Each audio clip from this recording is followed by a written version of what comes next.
தடையை மீறி அண்ணன் சீமான் அவர்கள் கல் இறக்க போகிறார். இப்போது தடையை மீறி எதற்காக கல் இறக்க வேண்டும்? முதலில் கல்லுக்கு எதற்காக தடை, அதை பற்றி தான் விரிவா இந்த காணொலியில பேச போறோம். உறவுகள் அனைவரும் காணொலியில் இணைந்திருங்கள்.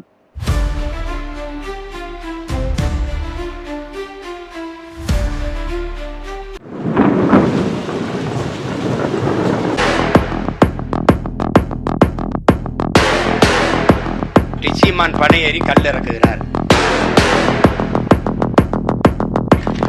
நான் அகில இந்திய செய்தியாக்கல. இந்த பனையும் பனை சார்ந்த இடத்திலே ஒரு தொழிற்சாலை, பனை சார்ந்த நாம் பொருட்களை தயாரித்து ஏற்றுமதி செய்து என் நாட்டின் பொருளாதார பொருட்களை நாம் பிரபாகரன் மகளடா நீ பார்த்தேரு. நாளை அண்ணன் சீமான் அவர்கள் தடையை மீறி கல்ல இறக்க போறாங்க. முதலில் தமிழ்நாட்டில் எதற்கு கல்லுக்கு தடை? தமிழகத்தை சுற்றியுள்ள கர்நாடகா, ஆந்திரா, கேரளா போன்ற மாநிலங்கள்லாம் கல் இருக்கும்போது தமிழ்நாட்டில் மட்டும் எதற்காக கல்லுக்கு தடை? அதை பத்தி தான் இப்ப பார்க்க போறோம். மற்ற மாநிலங்களில் உள்ள ஆட்சியாளர்களிடம் மதுபான ஆலைகள் இல்லை, தமிழ்நாட்டில் உள்ள ஆட்சியாளர்களிடம் மதுபான ஆலைகள் இருக்கு. அப்போது தமிழ்நாட்டில் கல்லுக்கு அனுமதி இருந்தா அவருடைய மது விற்பனை குறையும்.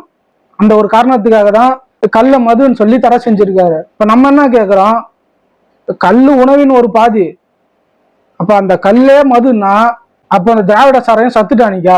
கல் என்பது உணவின் ஒரு பகுதி. நான் சின்ன வயசா இருக்கும்போது ஒரு 2.5 வயசுலயே எங்க அப்பா எனக்கு கல் கொடுத்துருக்காரு. கல்லுங்கிறது உணவின் ஒரு பகுதி. கல்லுலாம் குடிச்சா போதை வராது. அப்படி போதை இருந்தா பச்சை குழந்தைங்கலாம் கொடுக்க மாட்டாங்க. கல்லு அறம் சார்ந்து வாழ்ந்த தமிழர்கள் குழந்தைங்களுக்கு எப்படி மதுவை கொடுப்பாங்க? அது மது இல்லை, கல்லு நம்ம உணவின் ஒரு பகுதி. இப்போ உள்ள பிள்ளைங்களுக்கெல்லாம் பல பேர் கல்லை பத்தி தெரிஞ்சிருக்க வாய்ப்பே கிடையாது. நான் 2.5-3 வயசுல கல்லு குடிச்சிருக்கேன். அந்த கல்லுங்கிறது நம்மளுடைய மோர், புளிச்ச மோர் எப்படி இருக்குமோ அந்த மாதிரி ஒரு சுவையில தான் இருக்கும். இப்ப நம்ம கல்லு இறக்கணும், கல்லுக்கு எதுக்கு அனுமதி கேட்கிறோம்? இங்க மது குடிச்சு பல தமிழர்கள் இறந்துகிட்டு இருக்காங்க, அந்த குடும்பம் சீரழியுது. அப்படி சீரழியாம கொஞ்சம் பேரையாவது காப்பாத்துறதுதான் கல்லை திறக்கணுங்கிறோம். அப்ப கல்லு திறந்தா மது குடிக்கிறவங்களையும் சில பேரை காப்பாற்றலாம், விவசாயிகளை முழுமையா காப்பாற்றலாம். கல்லுக்கு இங்க தடைங்கிறதுனால பல விவசாயிகள் பனை மரத்தை வெட்டி வியாபாரம் செஞ்சுக்கிட்டு இருக்காங்க, 50 ரூபாய்க்கு 100 ரூபாய்க்கும்.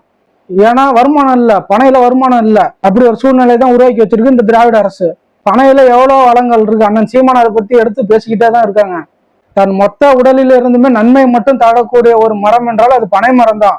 பனை மரத்துல எண்ணற்ற நன்மைகள் இருக்கு. பனங்கிழங்குல இருந்து மாவு எடுக்கலாம், மாவு எடுத்து மைதா மாவுக்கு பதிலாக அதை பயன்படுத்தலாம், மக்களுக்கு நல்லது. பனம்பழ சாறுல இருந்து மிட்டாய், இனிப்பு வகைகள் எண்ணற்றது செய்யலாம். பனை மரம் அதிகமா இருக்கிற இடத்துல பனை சார்ந்த தொழிற்சாலை அமைச்சு பல பேருக்கு வேலை வாய்ப்பு கொடுக்கலாம், விவசாயம் சார்ந்த தொழிற்சாலை தொடங்கலாம். தமிழ்நாட்டிலே இதெல்லாம் பத்தி பேசுற ஒரே ஆள் நம்மளுடைய அண்ணன் செந்தமிழ் சீமான் மட்டும்தான். விவசாயி மகனுக்கு தான் தெரியும் விவசாயத்தை வச்சு எண்ணற்ற வளங்கள் கொண்டு வரலாம் தமிழ்நாட்டுல. இந்த திராவிட ஆட்சியாளர்களுக்கு பொருளாதாரம், அந்த மது பொருளாதாரம் மட்டும்தான் உங்களுக்கு தெரியும். மாற்று பொருளாதார கொள்கை வேற எதுவுமே அவங்கள்ட்ட கிடையாது. மது ஆலைகளை வச்சிருக்க ஆட்சியாளர்கள்ட்டே அதிகாரத்தை கொடுத்துட்டு அவர்களிடமே போய் மது கடைகளை மூடுங்கன்னு சொன்னா அவர்கள் மூடுவார்களா? இந்த அடிப்படை சிந்தனை கூட தமிழகத்துல மறந்து போய்விட்டது. பதநீர், ஒரு காலத்துல சின்ன வயசா இருக்கும்போது பதநீர் குடிச்சு வளர்ந்தவங்க நாங்களாம், 90s கிட்ஸ் எல்லாம். இப்போ உள்ளவங்களுக்கு பதநீர்னா என்னன்னு தெரியாது. தமிழ்நாடு முதல்வருக்கு பதநீரை பத்தி தெரியல. ஒரு நிகழ்ச்சியில பதநீர் குடிச்சிட்டா சோயா இருக்கு, சக்கரை போட்டுருவீங்களா அப்படின்னு கேக்குறாரு. ஐயோ, பதநீருங்கிறது இனிப்பா இருக்குங்கிறது கூட தெரியாத ஒரு முதல்வரை வச்சுக்கிட்டு, இந்த மாரி ஒரு ஆட்சியாளரெல்லாம் வச்சுக்கிட்டு தமிழ்நாடு எப்படிதான் முன்னேறுமோ தெரியல. ஆனா நம்ம தமிழர்களை ரொம்ப பாராட்டணும். நம்ம தமிழர்கள் மாரி புத்திசாலியான மக்கள் இந்த உலகத்திலேயே இல்லை, அந்த விஷயத்துல பாராட்டணும். ஏன் சொல்றேன்னா, நம்ம இப்போ ஒரு பொருள், நம்ம இப்போ ஏதாவது ஒரு பொருள் வாங்குறோம்னா, ஒரு மெடிக்கலுக்கோ ஒரு மளிகை கடைக்கோ எந்த கடைக்கோ போனோம்னா முதல்ல நம்ம பாக்குறது எக்ஸ்பிரி டேட்டு. அப்ப இந்த பொருள் எப்ப தயாரிச்சிருக்காங்க, எப்ப முடியுது, இந்த பொருள் எது வரைக்கும் பயன்படுத்தலாம், அதற்குரிய டேட்டெல்லாம் பார்த்து தான் நம்ம வாங்குவோம். ஒரு சின்ன பொருளா இருந்தாலும் அது டேட்டு பார்த்து தான் நம்ம வாங்கிட்டு இருக்கிறோம். ஆனா அப்படி இருக்க தமிழன் ஒரு மதுபான கடைக்கு போய் அந்த பாட்டிலே போட்டிருக்கான், மது நாட்டுக்கும் வீட்டுக்கும் உயிருக்கும் கேடுன்னு போட்டிருக்கான். அதையும் பார்த்துட்டு நீ குடிக்கிறன்னா உன்ன மாரி ஒரு முட்டா மக்கள் இந்த உலகத்துல எங்க இருப்பான்? மது எப்படி நீங்க ஆரம்பிச்சீங்க? உடம்பு வலி, கை கால் வலி, அசதின்னு ஆரம்பிச்சீங்க. இப்ப அதுக்காக குடிச்சிட்டு இருக்கிறீங்க. கோவில் திருவிழாவில், கல்யாணத்துல, விசேஷங்கள்ல, விழா காலங்கள்ல குடிச்சிட்டு கூத்தடிக்கிறீங்க.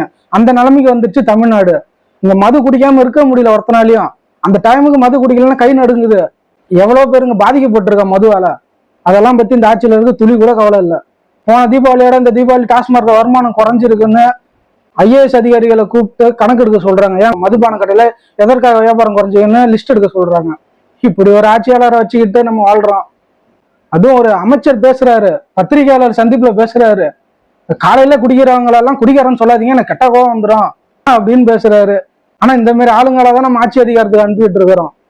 ஒரு நாட்டுல விவசாயி வாழ்றான் வளர்றான்னா தான் அந்த நாடு வாழும் வளரும், இல்லைன்னா அந்த நாடு அழிஞ்சுதான் போகும். மது பாட்டில்களை பாதுகாக்க குடோன் அமைக்கிற அந்த அரசு விதை நெல்ல இங்க அழிஞ்சுக்கிட்டு இருக்குது, முளைச்சி போயிட்டு இருக்குது. அந்த விதை நெல்லெல்லாம் சேமிச்சு வைக்க ஒரு கிடங்கு கொண்டு வருதா? ஆனா இதை பத்தி யாரும் பேச மாட்டான். சோரொட்டி அடிக்கிறாங்க. 110 ரூபாய்க்கு மது கொடுத்த அரசு திமுக அரசுன்னு. மக்களே இந்த அநியாயத்தெல்லாம் சகிச்சுக்கிட்டு வாழ கத்துக்கிட்டான். மக்கள் நம்ம மாறினாதான் இந்த ஆட்சியாளர்களை மாற்ற முடியும். அடித்தட்டு மக்கள் எல்லாருக்கும் இங்க பிரச்சனை நடக்கும், எல்லாம் போராடுவோம். ஆனா தேர்தல்னு வரும்போது அதே ஆளுங்களுக்கு வாக்கு செலுத்தி அதிகாரத்தை கொடுத்துருவீங்க. அதிகாரத்தை கொடுத்துட்டு திரும்ப அவர்கள்ட்டே வந்து எங்களுக்கு விவசாயத்திற்கு கல்லை திறந்து விடுங்க, கல்லுக்கு இருக்கிற தடையை எடுங்க அப்படின்னு அவங்கள்ட்டே நம்ம போராட்டம் நடத்தணும். அவன் தான் உனக்கு அனுமதி தர மாட்டான், உனக்கு துணை நிக்க மாட்டான்னு தெரியுது. ஆனா திரும்பவுமே அவனுக்கே வாக்க செலுத்தி அவனுக்கே ஆட்சி அதிகாரத்தை கொடுத்துட்டு திரும்ப அவனுக்கிட்டே நீ போய் போராட்டம் பண்றன்னா உன்ன மாரி ஒரு புத்திசாலியே இந்த உலகத்திலே பார்க்க முடியாதுன்னு அர்த்தம். இப்ப ஸ்டாலின் அரசு ரொம்ப ரொம்ப மோசமான அரசு. கொடுங்கோல் ஆட்சி நடக்குது, வாரிசு அரசியல் நடக்குது, தமிழ்நாட்டை அழிச்சுக்கிட்டு இருக்காங்க, ஊழல்ல கொளுத்து தலைக்கிறாங்க. அந்த ஆட்சி அடியார ஒழிக்கணும். அப்ப எடப்பாடி கூட கை கோக்கணும். எடப்பாடியார் கூட சேர்ந்தாதான் திமுக ஒழிக்கலாம், எடப்பாடியார் கூட கூட்டணிக்கு வாங்கன்னு பேசுறாங்க. சரி, ஓகே, எடப்பாடி கூட சேர்ந்து அழிக்கலாம். அதிமுக ஊழல் இல்லாத கட்சியா? அதிமுகவில் உள்ள எல்லா அமைச்சர்களும் புனிதர்களா? அந்த கட்சி என்ன ஊழல் செய்யாத கட்சியா? இதே 2021 எடப்பாடியார் ஆட்சி மோசமான ஆட்சி, தமிழர்களுக்கு எதிராக இருக்கு, தமிழ்நாட்டு மக்களுக்கான எதிரான அரசியல் பண்றாங்க, மக்கள்களை எல்லாத்தையும் போட்டு வஞ்சிக்கிறாங்க, துன்புறுத்துறாங்க, இவரை ஒழிச்சே ஆகணும். ஸ்டாலின் கூட கை கோர்த்து ஸ்டாலினை ஜெயிக்க வச்சிங்க. இப்ப ஸ்டாலினை தோக்காடிக்கணும், எடப்பாடிக்கு திரும்ப போறீங்க. இது எந்த மாதிரியான மனநிலை? 5 வருஷத்துக்கு முன்னாடிதான் எடப்பாடி சரியில்லைன்னு ஸ்டாலினை தேர்ந்தெடுத்தீங்க. இப்ப ஸ்டாலின் சரியில்லைன்னு எப்படி எடப்பாடி தேர்ந்தெடுப்பீங்க? இந்த 5 வருஷத்துல ஒரு புனிதர் ஆயிட்டாரா? ஒரு பனைமரம் வளர்ந்து வர 50 ஆண்டுகள் ஆகும். இங்க பனைமரமே அழிஞ்சுக்கிட்டு இருக்குது. இன்னைக்கு நீ ஒரு பனைமரம் நட்டாலும் இன்னும் 50 ஆண்டு ஆகும். உன்னுடைய வருங்கால சந்ததியருக்கு தான் அது உதவும். இன்னையில இருந்து ஒவ்வொருவரும் பண விதை நட தொடங்குங்க. நம்மளுடைய வருங்கால சந்ததியினராக பயிற்சி வாழட்டும். பணம் என்பது பணம் இல்லை, நம் வருங்கால பிள்ளைகளின் துணை அப்படிங்கிறத மனசுல எடுத்துக்கிட்டு இருக்கிற பனைமரத்தை பராமரிக்க வழியை பாருங்க. அராஜகம் செய்யும் அரசை விட அராஜகத்தை சகித்து கொண்டு வாழும் மக்களின் மனநிலை தான் பேராபத்து. அப்படி ஒரு பேராபத்தான மனநிலையில தான் நம்ம இன்னைக்கு வாழ்ந்துகிட்டு இருக்கிறோம். இதே மனநிலையில நம்ம இருந்தோம்னா தமிழ்நாடு வாழாது, வளராது. இந்த திராவிட ஆட்சியாளர்கள் இலவசம் கொடுக்குறாங்கல்ல, laptop, mixie, grinder, TV, cylinder, இந்த மாதிரி ஆடம்பர பொருளை இலவசமா கொடுக்குற அரசுக்கு மக்களின் அத்தியாவசிய பொருள் தண்ணியை இலவசமா கொடுக்க முடிஞ்சுதா? ஏன்னா அந்த தண்ணியிலையும் அரசியல் இருக்கு.